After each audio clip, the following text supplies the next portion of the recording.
Le docteur Ethan Pierce n'a jamais cru au surnaturel jusqu'au jour de sa mort, plongeant dans un abîme sous l'Antarctique.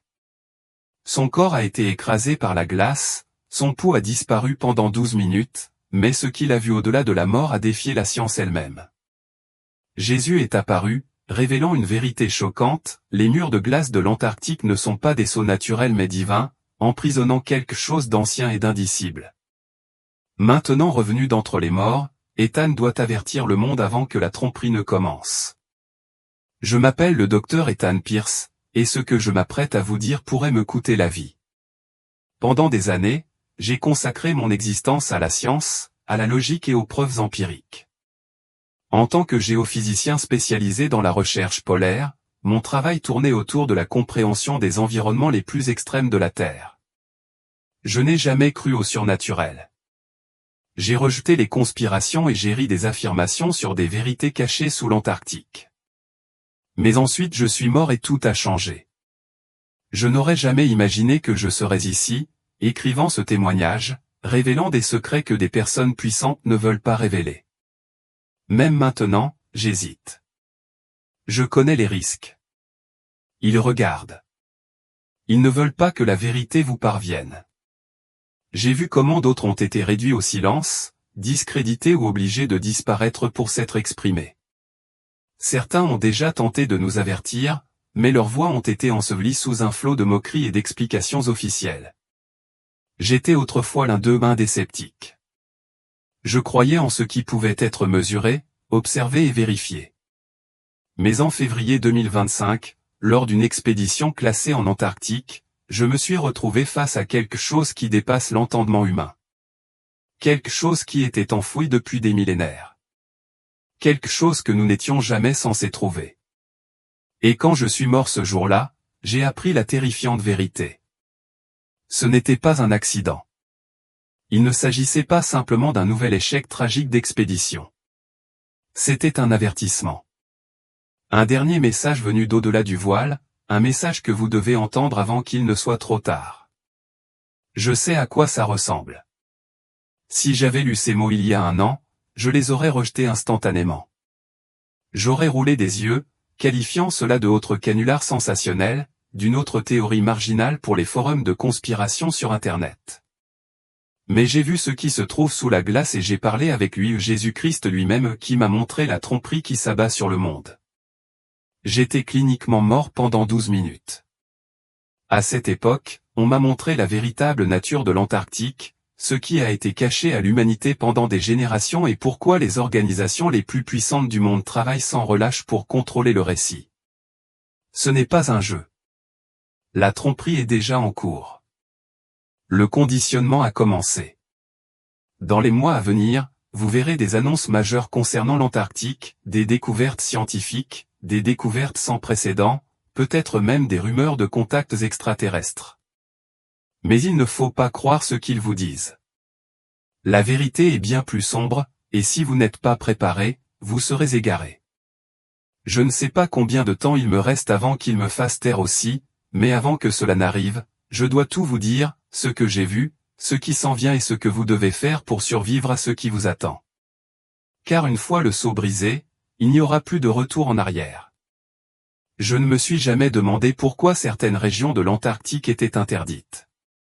Il était de notoriété publique parmi les scientifiques qu'il existait des zones réglementées par le gouvernement, des zones où les permis de recherche étaient presque impossibles à obtenir. La raison officielle ? Protection de l'environnement et traité géopolitique. Mais je sais maintenant que c'était des mensonges. Fin 2024, j'ai été sélectionné pour diriger une équipe de recherche hautement prioritaire dans l'une de ces zones interdites. Notre mission ?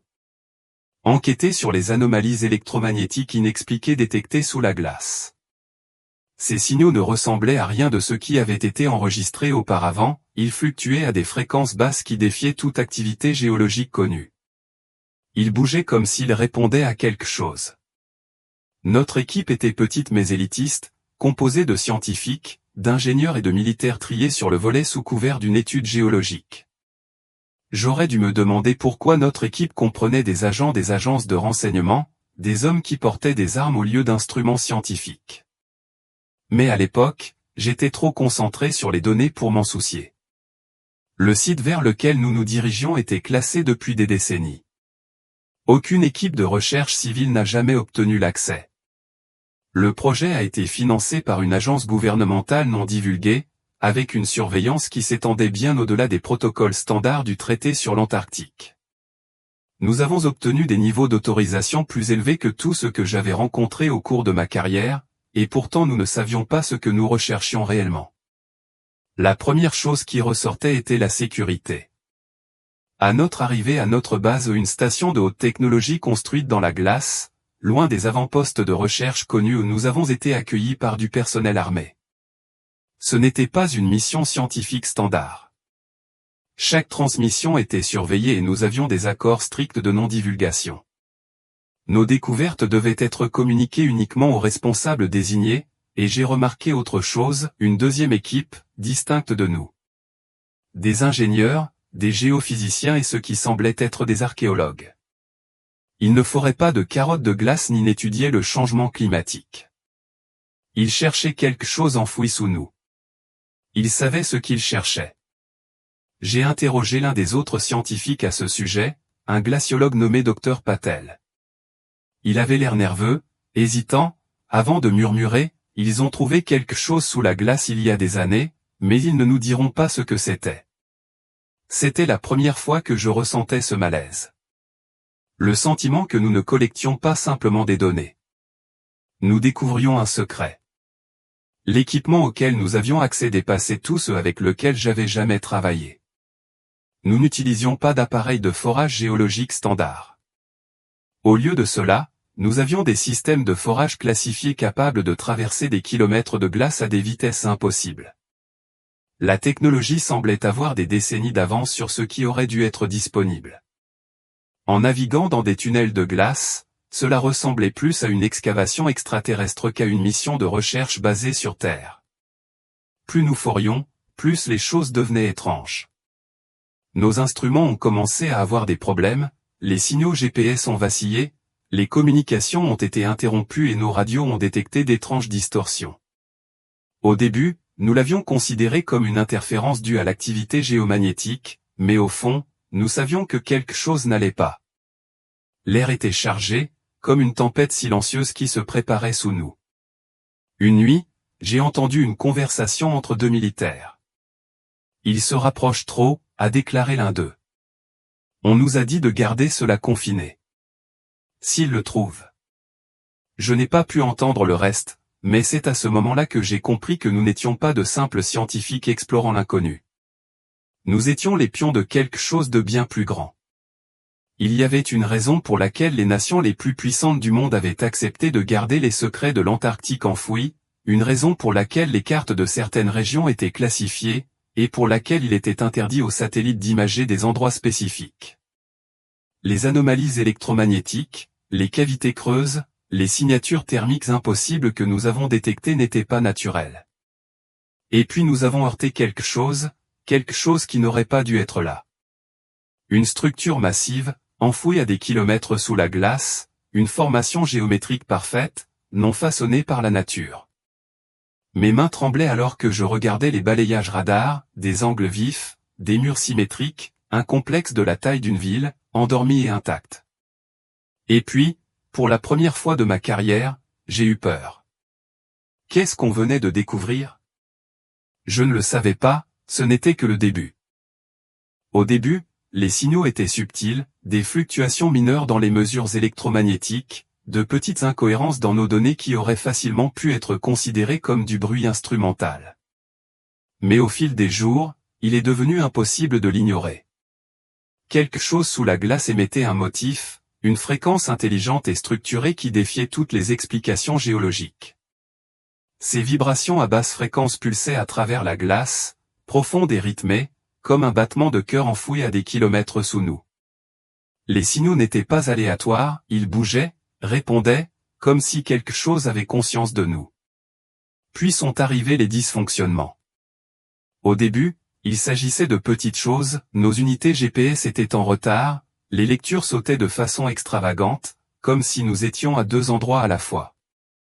Notre liaison satellite a échoué par intermittence, ce qui n'aurait pas dû se produire dans des conditions atmosphériques aussi claires. Puis ça a empiré. Un matin, notre géoradar, GPR, a refusé de se stabiliser. Nous l'avons redémarré plusieurs fois, mais au lieu de numérisation claire, l'écran affichait des formes d'ondes erratiques oscillant entre des pics extrêmes et une noirceur totale. C'était comme si quelque chose interférait, déformant les données avant même que nous puissions les analyser. Lorsque nous sommes passés à l'imagerie thermique, nous avons détecté des signatures thermiques là où il n'y en aurait pas dû. Sous des couches de glace vieilles de plusieurs milliers d'années, il y avait des poches de chaleur, presque comme si quelque chose générait de l'énergie sous nous. Puis vinrent les voix. Nos systèmes de communication, autrefois parfaitement clairs, ont commencé à détecter d'étranges distorsions. Au début, cela semblait statique ou inhabituel, mais rien d'extraordinaire. Mais au fur et à mesure que nous poursuivions le forage, la statique a changé. C'est devenu des chuchotements. Au début, nous avons supposé qu'il s'agissait d'un retour radio, un sous-produit des anomalies électromagnétiques que nous détections. Mais ensuite, nous avons remarqué quelque chose qui m'a glacé le sang. Les chuchotements ne se sont fait entendre que lorsque nous étions à proximité du site de forage. Plus nous allions en profondeur, plus il devenait clair. Je me souviens du moment exact où je l'ai entendu moi-même. Je me tenais près d'une de nos stations de surveillance, en train de régler un tuneur de fréquence, lorsque mon écouteur a crépité. À travers les parasites, je l'ai entendu, par maintenant. Je me suis figé. Les mots étaient clairs, sans équivoque, prononcés d'une voix qui n'était ni masculine ni féminine. J'ai arraché mon casque, le cœur battant. Je n'étais pas le seul à les entendre. D'autres membres de l'équipe ont rapporté des phrases étranges, des murmures, parfois même des rires faibles, lointains, mais indéniablement réels. Quelques-uns d'entre nous ont commencé à se sentir mal, migraine, vertige et sensation inébranlable d'être observés. L'un de nos techniciens, un ingénieur aguerri qui a travaillé toute sa carrière dans des environnements extrêmes, a soudainement refusé de s'approcher du chantier d'excavation. Il y a quelque chose qui ne va pas là-bas, dit-il d'une voix tremblante. Nous ne devrions pas faire ça. Je voulais le rejeter. Je voulais croire qu'il s'agissait simplement de stress, d'épuisement ou d'une anomalie géologique non détectée, mais au fond, je connaissais la vérité. Nous avions dérangé quelque chose qui voulait que nous partions. La matinée du 12 février 2025 était différente. L'air était trop calme, le ciel trop pâle, comme si le continent lui-même retenait son souffle. Une partie de moi voulait rester à l'intérieur de la station de recherche, pour ignorer le sentiment de malaise grandissant dans ma poitrine, mais j'ai mis cette pensée de côté, l'attribuant à l'épuisement et au stress. Après tout, nous étions des scientifiques, pas des chasseurs de fantômes. Nous ferions plus profondément que jamais, en ciblant l'endroit précis où les impulsions électromagnétiques avaient été les plus fortes. À présent, nous captions des vibrations constantes, comme un battement de tambour lointain résonnant à des kilomètres sous nous. À 11h30, notre équipe s'était rassemblée près du site du forage, observant la foreuse s'enfoncer plus profondément dans la glace, se frayant un chemin vers l'inconnu. Les machines bourdonnaient et rugissaient, leurs vibrations se répercutant sur le paysage gelé. Je me tenais près du bord de la tranchée d'excavation, ajustant mes lectures, essayant de donner un sens aux données erratiques qui affluaient. Puis, à 11h42, tout a changé. Un craquement soudain et assourdissant retentit dans l'air. J'ai à peine eu le temps de réagir. La glace solide sous mes pieds s'est brisée comme du verre, et avant que je puisse bouger, le sol a tout simplement cédé. Je me sentais plongé dans l'obscurité, mon estomac se serrait alors que la gravité prenait le contrôle. La glace et la neige tombèrent avec moi, des éclats d'échiqueté coupèrent ma combinaison thermique. Le monde d'en haut a disparu en un instant.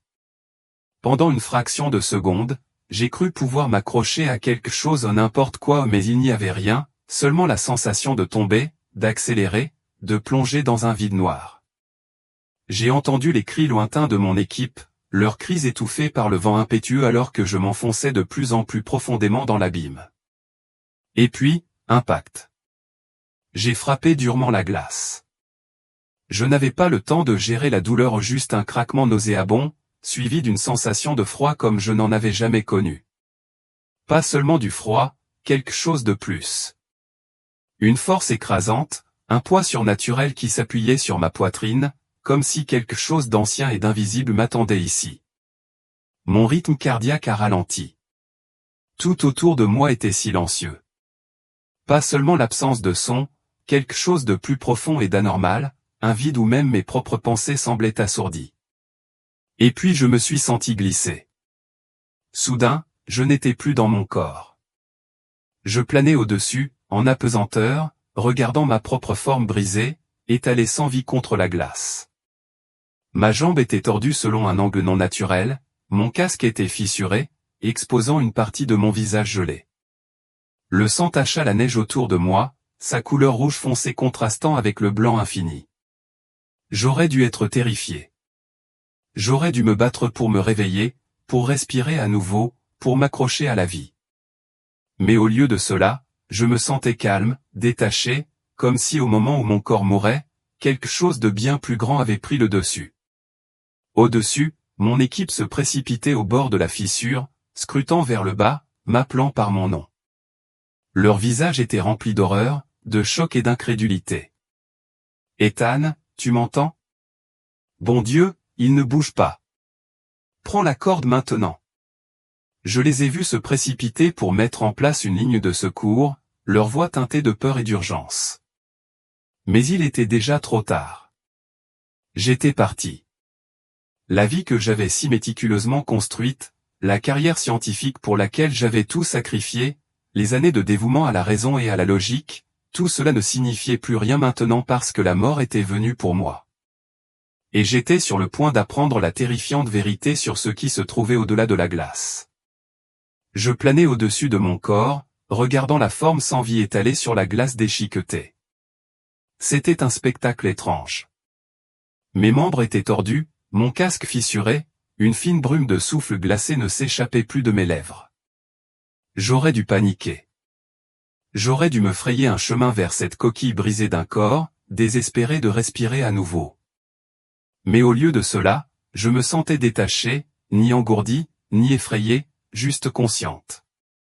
J'ai regardé mon équipe se précipiter au-dessus. Leur voix était frénétique.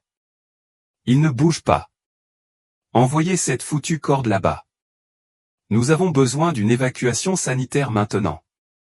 Mais même en voyant leur désespoir, je savais que cela ne servait à rien. J'étais parti. Je n'étais plus dans ce corps.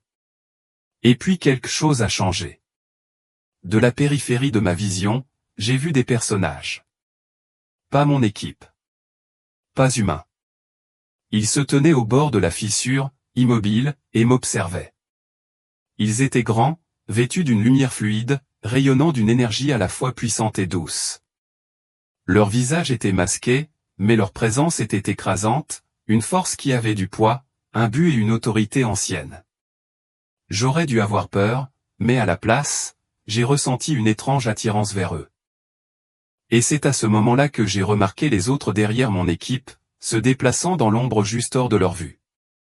Des figures d'un autre genre. Sombres, tordus, mouvants, comme s'ils étaient faits de fumée et de vide. Ils se glissaient autour de mes collègues paniqués, leurs mouvements contre nature, leur simple présence rendant l'air plus lourd et plus froid. Ils ne se contentaient pas de regarder. Ils se nourrissaient de peur, de mort, de désespoir. L'un d'eux s'est approché du docteur Patel et lui a chuchoté quelque chose à l'oreille. Je l'ai vu frissonner, son visage se tordant de peur inconsciente, inconscient de l'entité qui le surplombait. Il n'avait aucun pouvoir sur moi. Pas maintenant, pas hors de mon corps. Mais ils ont infesté le monde des vivants, cachés dans des endroits que l'on ne pense jamais à regarder. Et puis la radio a crépité à travers les parasites des transmissions d'urgence de mon équipe. Quelque chose d'autre a éclaté, une voix déformée, lointaine et pourtant parfaitement claire dans mon esprit. Tu n'étais pas censé voir ça. Les mots n'ont pas été prononcés d'une seule voix. C'était un chœur, une distorsion en couche et contre nature, comme si plusieurs êtres parlaient via un seul canal. Puis une autre voix, différente, plus grave. Ça commence. Mon équipe n'a pas réagi. Ils ne pouvaient pas l'entendre, mais moi, je pouvais. Et alors que je tournais mon regard vers les silhouettes lumineuses qui se tenaient au bord de la fissure, je savais que j'étais appelé ailleurs. Quelque part au-delà de la glace, quelque part d'où je n'étais jamais censé revenir. Alors que je planais au-dessus de mon corps, regardant le chaos se dérouler autour de ma forme sans vie, quelque chose a changé dans le tissu même de la réalité. Une force, douce mais indéniable, a commencé à me tirer vers le haut. Ce n'était pas comme être soulevé par le vent ou la gravité. C'était comme si j'étais attiré vers quelque chose de plus grand, au-delà de l'entendement. Puis la lumière est apparue. Ce n'était pas seulement brillant, c'était vivant. Un tunnel d'énergie rayonnante s'est ouvert au-dessus de moi, s'étendant à l'infini dans les deux directions. Mais ce n'était pas vide. La lumière elle-même était une présence, remplie d'une chaleur et d'une paix si profonde, si bouleversante, que j'en oubliais tout le reste. La douleur, la peur, le mystère de ce qui se cache sous la glace. Pour la première fois, je me sentais complètement entière. Alors que j'étais attiré vers le haut, j'ai réalisé qu'il ne s'agissait pas simplement d'un tunnel. C'était un seuil, une passerelle entre deux réalités. Puis je l'ai senti avant même de le voir. Une présence si puissante, si immense, et pourtant infiniment douce. Cela remplissait chaque fibre de mon être, chaque doute, chaque peur. C'était comme retrouver quelque chose que j'avais toujours connu mais que j'avais oublié d'une manière ou d'une autre. Et puis il était là. Jésus. Il n'y a aucun moyen de décrire son visage. C'était à la fois familier et au-delà de la compréhension humaine. Ses yeux contenaient l'éternité elle-même, comme de profonds puits d'amour et de chagrin entrelacés. Sa présence rayonnait d'autorité, de compassion et de vérité, non pas comme un concept abstrait, mais comme quelque chose de plus réel que tout ce que j'avais jamais connu. Je pouvais à peine me tenir debout en sa présence, mais je ne ressentais aucune peur, seulement un immense sentiment d'appartenance. Il a parlé et sa voix ne ressemblait à rien de ce que j'avais jamais entendu. Pas seulement le son, mais la vérité elle-même, tissée dans l'existence. Tu n'étais pas encore censé mourir. Il y a quelque chose que tu dois voir. Je ne pouvais pas répondre. Je ne pouvais même pas réfléchir. Mon âme s'effondrait devant lui. Chaque instant de ma vie mis à nu en sa présence. Il a tendu la main, et au moment où sa lumière m'a touché, j'ai tout vu en un instant. Je n'étais plus dans le tunnel. Je me tenais au-dessus de la terre, la regardant de haut. Pas depuis l'espace, pas comme une image satellite, mais à travers des yeux qui ont vu la vérité derrière l'illusion. Le monde n'était pas tel que nous le croyions. J'ai vu l'Antarctique, mais pas comme un désert de glace. Au lieu de cela, c'était une forteresse, un sceau recouvrant quelque chose de bien plus ancien et de bien plus dangereux que ce que l'humanité pouvait comprendre. Je me tournai vers Jésus, la voix tremblante. Qu'est-ce que c'est? Qu'est-ce que tu me montres? Ses yeux, remplis à la fois d'amour et de chagrin, rencontrèrent les miens. Le monde est trompé. Et à ce moment-là, j'ai su que ce n'était que le début. Je me tenais à côté de Jésus, mais je ne ressentais plus les contraintes de mon corps humain. C'était comme si j'avais été libéré du temps, des limitations, des lois même de la physique. Je n'étais plus dans le tunnel de lumière.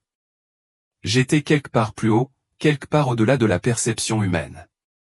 Et devant moi s'étendait la Terre elle-même. Mais ce n'était pas la Terre que j'avais étudiée toute ma vie. Ce n'était pas le monde vu par les satellites ou les télescopes. C'était le monde tel qu'il était réellement, vu à travers les yeux divins. Mon regard était attiré par l'Antarctique, le vaste continent couvert de glace que j'avais consacré ma carrière à étudier. Mais maintenant, je le voyais tel qu'il était censé être vu. Le continent brillait d'une étrange énergie et était répulsant sous sa surface gelée. Ce que j'avais autrefois cru être des formations de glace aléatoires et des structures glaciaires étaient en réalité parfaitement symétriques, délibérées et artificielles. J'ai vu des murs, des barrières de glace colossales s'élevant des profondeurs de la Terre et s'étendant sur des kilomètres dans toutes les directions. Ils n'étaient pas naturels. Ils y ont été placés. Ces murs n'étaient jamais destinés à être franchis. La voix de Jésus était à la fois triste et ferme, résonnant en moi d'une manière que les mots ne pourraient jamais pouvoir. Je me tournai vers lui, la confusion envahissant mon esprit. Vous voulez dire les murs de glace de l'Antarctique? Les formations naturelles? Il m'a regardé et à ce moment-là, j'ai compris. D'un seul regard, j'ai compris à quel point ma question était idiote. Ils ne sont pas naturels, dit Jésus, sa voix comme le tonnerre enveloppée de douceur. Ils ont été placés ici par décret de mon Père pour sceller ce qui se trouve en dessous. Une vague de prise de conscience horrifiée m'a submergé. Toute ma vie, j'ai cru que l'Antarctique n'était qu'une énigme scientifique, un désert gelé de roches et de glace. Mais j'avais eu tort. Les murs, ceux-là même qui tenaient à distance les explorateurs et les scientifiques pendant des siècles, n'étaient pas des barrières naturelles. C'était une prison divine. Qu'est-ce qu'il y a en dessous? Murmurai-je, même si je craignais déjà la réponse. Jésus a tendu la main et soudain ma vision s'est élargie. La glace a disparu comme si elle n'avait jamais été là, et en dessous, s'étendant sur des kilomètres dans toutes les directions, se trouvait une civilisation ensevelie. Pas des ruines, pas les restes d'un établissement humain oublié, quelque chose de bien plus ancien, de bien plus étranger. Des structures colossales, différentes de tout ce qui a été construit par l'humanité, pulsées par une énergie surnaturelle. Des tours géométriquement impossibles, de vastes labyrinthes et tunnels, et une aura d'erreur profonde et suffocante imprégnait la ville souterraine. Au centre de tout cela, il y avait un grand gouffre, un vide plus sombre que l'absence de lumière elle-même. De l'intérieur de cet abîme, quelque chose bougeait, quelque chose qui n'aurait jamais dû être dérangé. C'est pourquoi le monde a été tenu à l'écart, la voix de Jésus était empreinte d'une profonde tristesse, comme s'il savait ce qui allait arriver et que cela ne pouvait plus être arrêté. L'humanité, dans son arrogance, est sur le point de briser le sceau. J'ai eu des visions du futur proche. Les scientifiques creusent plus profondément, découvrent des fragments de ce qui était caché et le révèlent lentement au monde. Les gouvernements la qualifient de plus grande découverte archéologique de tous les temps, les dirigeants acceptent ces découvertes, les revendiquant comme une preuve des origines perdues de l'humanité. Mais tout cela n'était qu'une tromperie. Ils ne l'appelleront pas comme cela est réellement, a déclaré Jésus. Ils le présenteront comme une révélation, un nouveau chapitre pour l'humanité, un cadeau. Mais c'est un mensonge. Le monde serait trompé et amené à croire que ce qui se trouve sous l'Antarctique est la clé de l'illumination, du pouvoir et de l'évolution. Mais il n'en était rien. C'est une clé, a poursuivi Jésus, mais pas pour éclairer. C'est une clé pour leur libération. Mon cœur battait à tout rompre alors que je regardais les scientifiques briser sans le savoir la dernière barrière, tandis que les ténèbres s'agitaient en dessous et que les premières ombres commençaient à se lever. Je me suis tourné vers Jésus, désespéré. Comment pouvons-nous arrêter ça? Son expression était à la fois triste et résolue. Vous ne pouvez pas l'arrêter. Le désespoir m'a saisi, puis il a posé une main sur mon épaule et une chaleur m'a envahi. Mais tu peux les avertir. Soudain, la vision s'est brisée. La glace est revenue, la lumière autour de nous s'est atténuée et je me suis senti attiré, de retour vers mon corps, vers le monde que j'avais laissé derrière moi. Et tandis que je tombais, ces derniers mots ont résonné dans mon âme, dites-leur la vérité avant qu'il ne soit trop tard. Je suis retombé, pas encore dans mon corps, pas encore. Je plongeais à travers le temps, à travers les couches de l'existence, à travers le voile qui maintenait l'humanité aveugle pendant des millénaires. Et en tombant, je l'ai vu. La ville ensevelie sous l'Antarctique. Il n'était ni fait de pierre ni de glace, et il ne ressemblait à rien de ce que l'homme avait jamais construit. Les structures se tordaient, se déplaçaient, palpitaient comme si elles étaient vivantes, refusant de se conformer à la géométrie naturelle. Plus je regardais, plus il devenait impossible de comprendre. Je ne voyais pas seulement une ville, j'étais témoin de quelque chose de bien plus ancien que la civilisation humaine elle-même. L'architecture défiait la logique. Les tours colossales tournaient en spirale dans des directions qui enfreignaient les lois de la physique, se courbant à la fois vers l'intérieur et vers l'extérieur. Les ponts flottaient dans les airs sans support, tandis que de profondes tranchées d'obscurité liquide pulsaient comme si elles respiraient. Rien n'était statique. La ville entière était en constante évolution, comme si elle s'adaptait, réagissait, attendait. Au centre, dominant tout le reste, se trouvait une immense forteresse cyclopéenne. Cela ne ressemblait à rien de ce que j'avais jamais vu, sa surface était sculptée de symboles anciens, bougeant et se tordant comme s'ils essayaient d'échapper à la pierre elle-même. Et puis je les ai sentis. Sous la forteresse, au milieu de tombeaux massifs noircis, quelque chose se dressait. Ils n'étaient pas morts. Ils ne dormaient pas. Ils attendaient. Leur présence rayonnait vers l'extérieur ancienne, malveillante, intelligente, au-delà de l'entendement humain. Je ne pouvais pas les voir directement, mais je sentais leur conscience se presser contre la mienne, m'étudiant avec une faim qui n'était pas physique mais spirituelle. Est-ce que tu le sens? La voix de Jésus résonnait à travers moi, une force stabilisatrice contre le chaos de la vision. Je me tournai vers lui, ma voix à peine au-dessus d'un murmure. Qu'est-ce que c'est? Il regardait la ville avec une tristesse incommensurable. Ils étaient autrefois puissants. Ils étaient autrefois beaux. Mon souffle se coupa. Les déchus. Un flot de compréhension m'a frappé comme un raz-de-marée. Ce n'étaient pas des extraterrestres, ce n'étaient pas des civilisations perdues. C'étaient les anciens, les Néphilim, les restes d'une rébellion si cataclysmique que Dieu lui-même les a jetés dans les profondeurs de la terre. Et ici, sous l'Antarctique, ils étaient emprisonnés depuis des lustres. Ils avaient été enfermés, leur influence supprimée, leur pouvoir restreint. Mais le sceau s'affaiblissait, non pas à cause du temps, mais à cause des mains humaines. Soudain, j'ai vu des décennies de connaissances cachées se dévoiler devant moi. Les sociétés secrètes, les dirigeants mondiaux, les hauts responsables militaires, tous connaissaient cet endroit. Ils avaient trouvé des fragments de vérité, des archives cachées dans des textes anciens, dans des parchemins interdits, dans des chuchotements transmis par les lignées du pouvoir. Ils avaient passé des décennies à préparer le monde, créant une tromperie si parfaite que le moment venu, l'humanité accepterait sa propre perte. On dirait une découverte. Ils appelleraient cela un contact. Ils diraient que c'était un cadeau pour l'humanité. Mais ils connaissaient la vérité. Ce n'est pas par hasard qu'ils ont découvert cet endroit, ils suivaient un scénario. Au plus profond de la glace, j'ai ressenti les premiers frémissements de leur réveil. Le sol grondait, non pas comme un tremblement de terre, mais comme un pouls, un battement de cœur qui s'était arrêté depuis trop longtemps. Ils étaient au courant de notre présence maintenant. Les exercices, les signaux électromagnétiques, la présence humaine, tout cela avait déclenché quelque chose. Et lorsque le sceau final serait brisé, il ressusciterait. Je me suis retourné vers Jésus, mon âme tremblante. Comment pouvons-nous arrêter ça? Son expression était solennelle mais ferme. Vous ne pouvez pas. Mon cœur battait à tout rompre. Alors qu'est-ce qu'on fait? Ses yeux, remplis d'une sagesse infinie, rencontrèrent les miens. Avertissez-les. Soudain, la vision s'est brisée. Je me sentais éloigné, revenant en spirale vers mon corps. La lumière rayonnante autour de Jésus s'éloigne, s'estompe.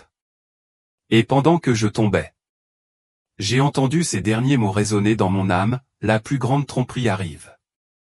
Dites-leur avant qu'il ne soit trop tard. Je tombais.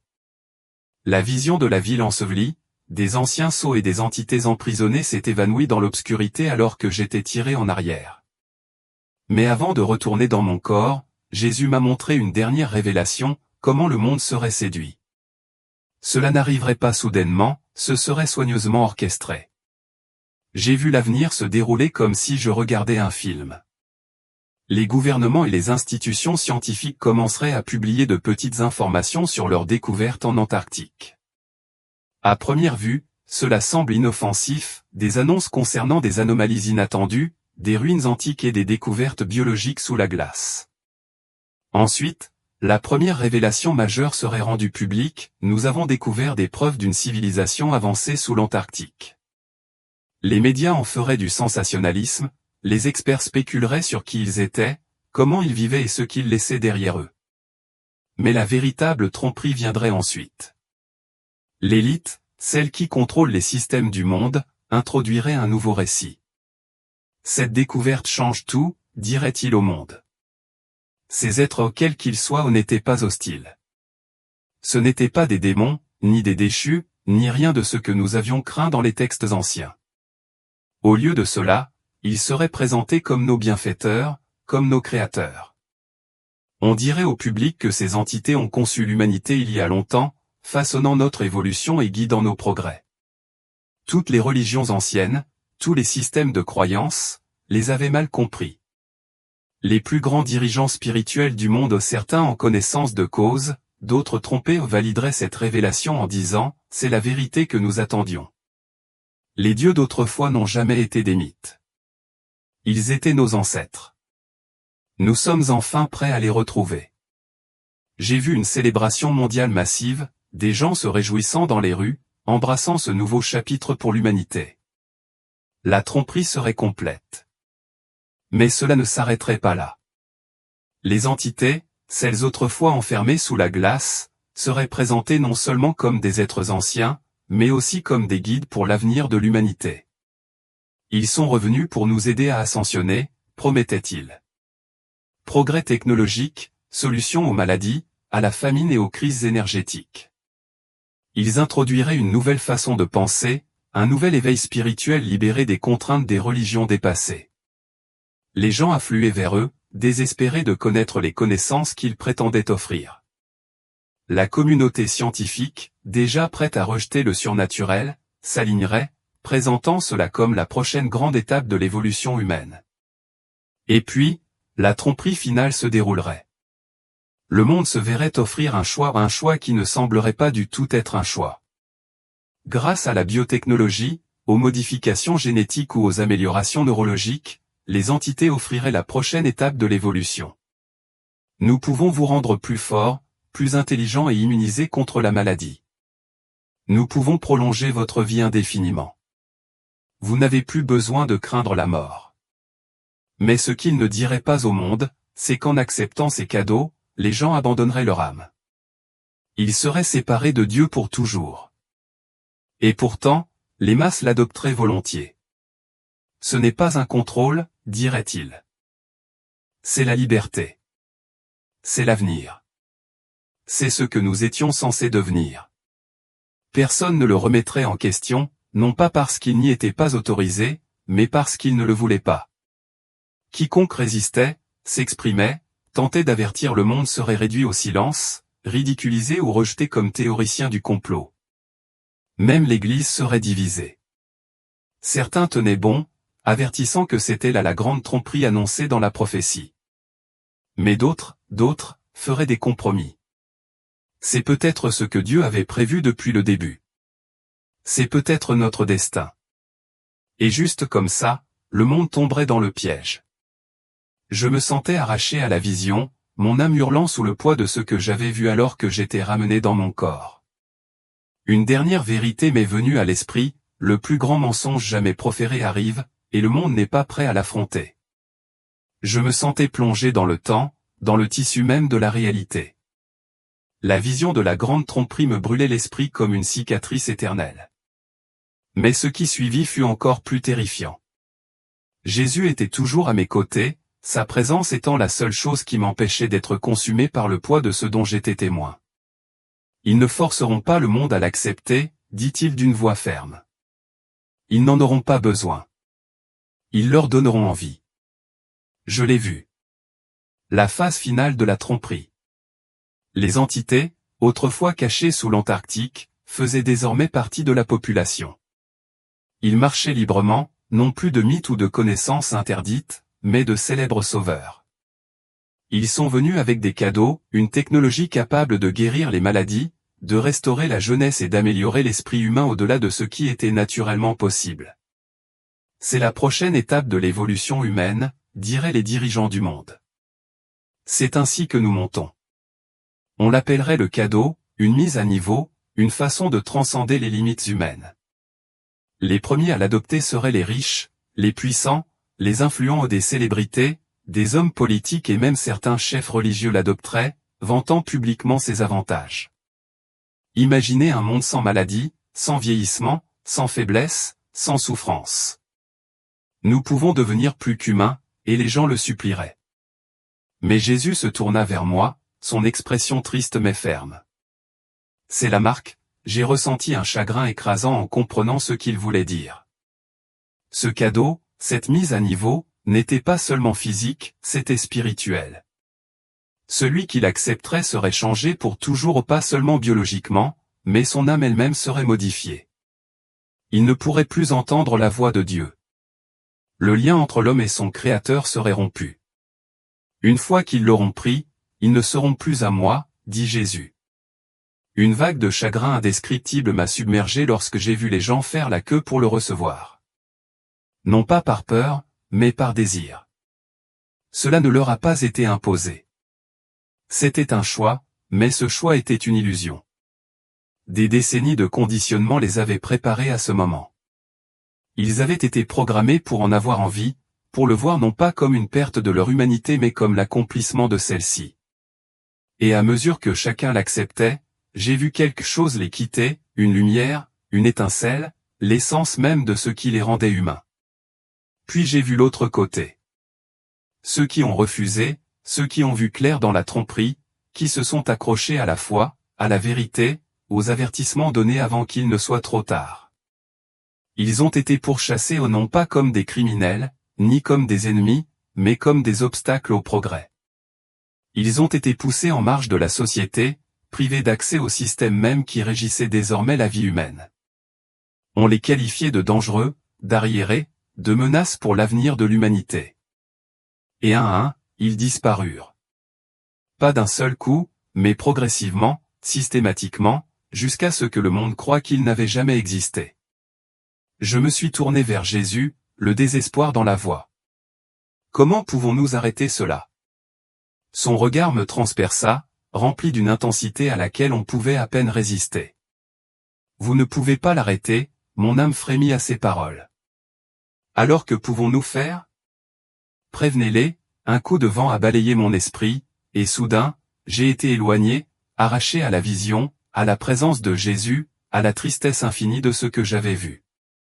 La dernière chose que j'ai entendue avant que l'obscurité ne m'emporte, c'est sa voix, claire et résolue. Le choix arrive, mais ce n'est pas du tout un choix.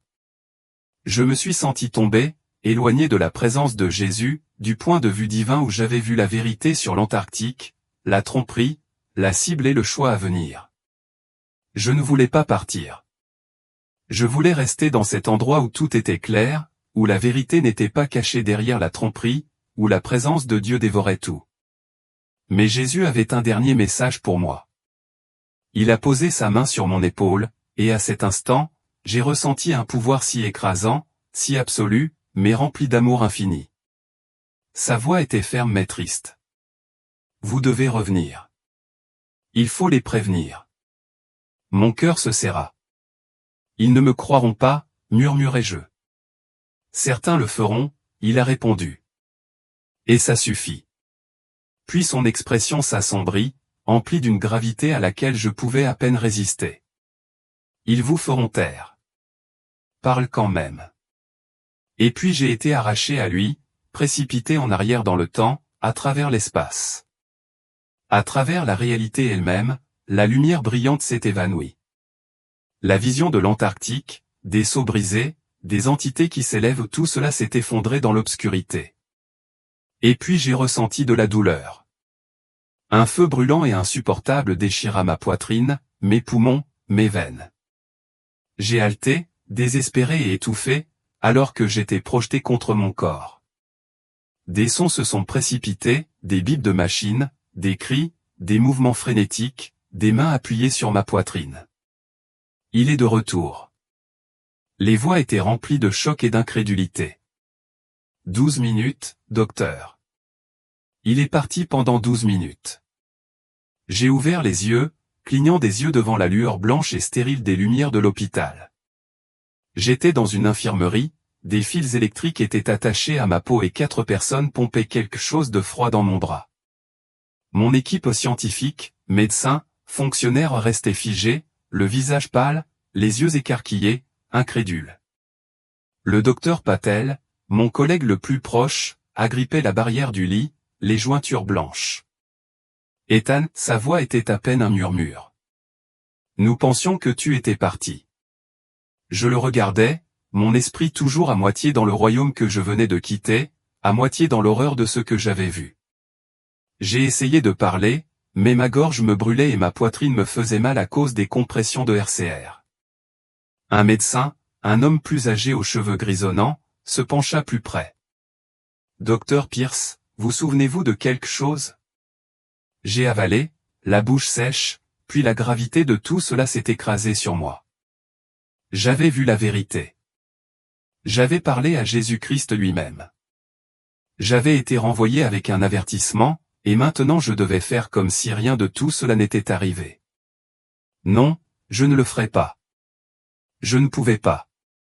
J'ai léché mes lèvres gercées et j'ai forcé les seuls mots qui comptaient. Tout cela n'est qu'un mensonge. Les médecins échangèrent des regards confus. Qu'est-ce que c'est? A demandé le docteur Patel. Je tournai la tête vers lui, la voix rauque mais ferme. L'Antarctique. Les découvertes. Le réveil auquel ils nous préparent. Ce n'est pas ce qu'ils prétendent. J'ai pris une inspiration tremblante. La première nuit de retour dans mon corps, j'ai à peine dormi. Chaque fois que je fermais les yeux, je revoyais les visions, la ville ensevelie, les seaux brisés, la tromperie rampant sur le monde comme une ombre. J'avais été renvoyé pour les avertir, mais il n'a pas fallu longtemps pour comprendre que tout le monde ne voulait pas que la vérité soit dite. Le lendemain matin, avant même que le soleil ne se lève, ils arrivèrent. 2 hommes en costume sombre, impeccables et sans expression, sont entrés dans ma chambre d'hôpital sans présentation. Ce n'étaient ni des médecins, ni des scientifiques, ni des représentants du gouvernement. J'ai reconnu qu'il s'agissait d'autre chose. L'un d'eux, un homme de grande taille aux yeux bleus perçants, s'est approché d'une chaise à côté de mon lit. Ses mouvements étaient mesurés, délibérés. L'autre se tenait près de la porte, les bras croisés, et regardait. L'homme aux yeux bleus croisa les mains. « Docteur Pierce, vous avez vécu une expérience traumatisante, je n'ai rien dit. 12 minutes sans pouls. Cela a des effets sur le cerveau. Nous avons vu des cas où des personnes ressentent de vives hallucinations, parfois proches de visions religieuses. C'est courant. » J'ai serré la mâchoire. Je savais ce que j'avais vu. Il se pencha légèrement. « Vous avez fait hier des déclarations inquiétantes sur l'Antarctique, sur une tromperie. Nous aimerions comprendre d'où cela vient. » Je l'ai regardé, mon pouls commençant à s'accélérer. Je connaissais ce jeu. Ce n'était pas de la curiosité. C'était le confinement. J'ai croisé son regard. Je n'ai rien halluciné. Une lueur de quelque chose ou de l'agacement, de l'inquiétude passa sur son visage, mais elle disparut tout aussi vite. Je vois, soupira-t-il, comme déçu. Docteur Pierce, soyons clairs. Vous participiez à une mission de recherche classifiée. Certaines informations sont sensibles.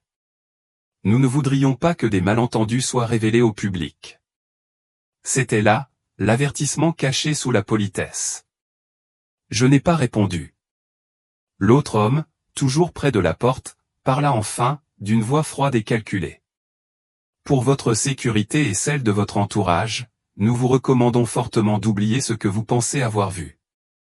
Mes mains agrippèrent la couverture de l'hôpital. Et si je ne le fais pas? L'homme aux yeux bleus sourit, mais il n'y avait rien de chaleureux dans son sourire.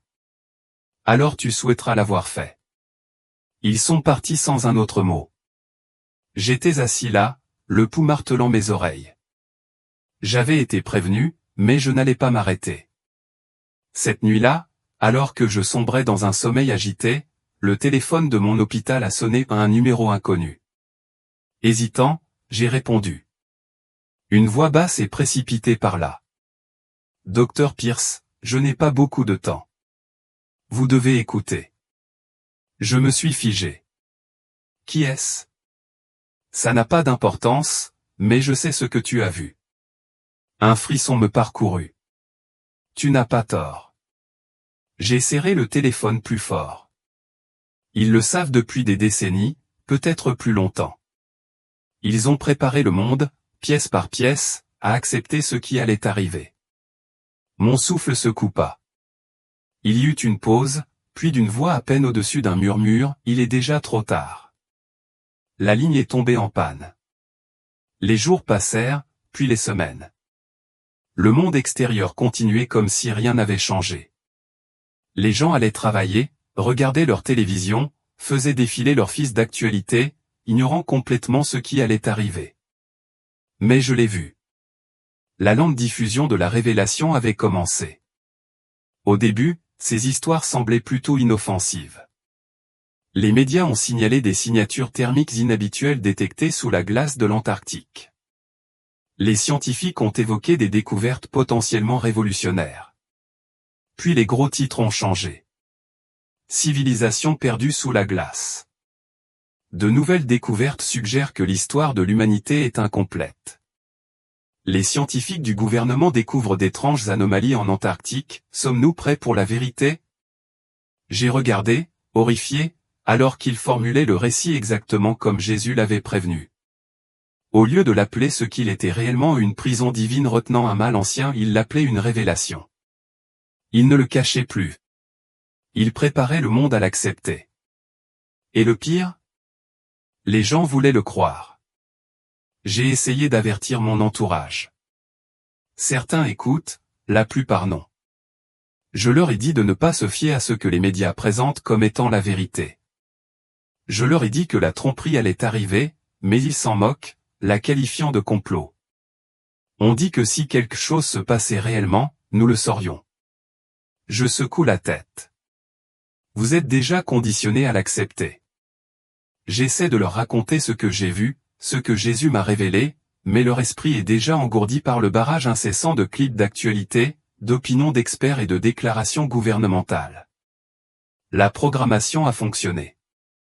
Le mensonge est déjà ancré dans leur réalité. Et puis une nuit, c'est arrivé. Un présentateur de nouvelles, l'un des plus grands réseaux au monde, a prononcé des mots qui m'ont glacé le sang. Dans les mois à venir, attendez-vous à une révélation majeure sur notre place dans l'univers. Je savais ce que cela signifiait. Il ne parlait plus de l'Antarctique comme d'une avancée scientifique. Il préparait le monde à l'arrivée de ceux qui avaient été enfermés. Et quand ce jour viendra, le monde ne résistera pas. Ils les accueilleront. Ils les adoreront. Ils croiront chaque mot qu'ils diront parce qu'ils y ont été préparés. Je ne sais pas combien de temps il me reste. Je ne sais pas s'ils viendront me chercher ensuite. Mais je sais ceci, si vous lisez ceci, vous devez vous réveiller. Ne croyez pas ce qu'ils vous disent. La tromperie arrive, et quand elle arrive, vous devez choisir, la vérité ou le mensonge. Dieu ou la fausse lumière. Parce qu'une fois que vous acceptez le mensonge, vous ne pouvez plus revenir en arrière.